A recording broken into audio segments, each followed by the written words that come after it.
Hey everybody, this is Lord of the Rings How To, and this is basic considerations about hero choice. In the picture in front of you, you can see I have 2 copies of Glorfindel. Now, because these cards are unique, you cannot use these heroes at the same time. So you may have to choose between which Glorfindel you want to use. The Glorfindel on the left side of your screen belongs to the lore sphere, and the Glorfindel on the right-hand side of your screen belongs to the spirit sphere. Lore and spirit have different qualities that may influence your decision about which sphere you would want to use in a player deck.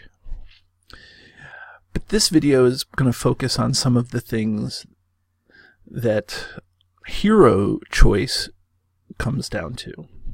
So if you notice, each of these heroes has the same amount of willpower, attack, and defense, and the same number of hit points.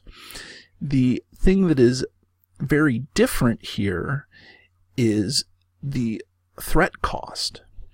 The lore Glorfindel, or as some professional Lord of the Rings players call it, Lorfindel,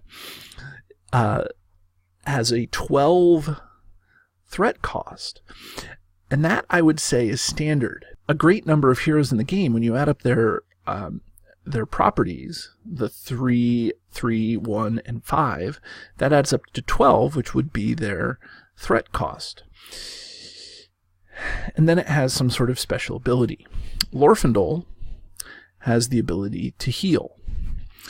Now, Spirit Glorfindel has the same properties, 3, 3, 1, and 5, adds up to 12, but only has a threat cost of 5.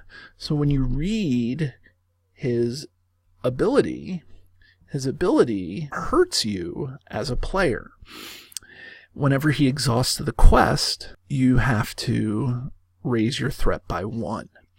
And so it should be considered that if you have a hero whose properties don't add up to its threat cost, there's something going on that's a little strange. Another thing to consider is which sphere of influence things belong to. In later adventure packs, you may come across the hero version of Gandalf. Gandalf belongs to no sphere of influence. This means that he, in and of himself, does not belong to any sphere, and therefore has no printed resource icon on him.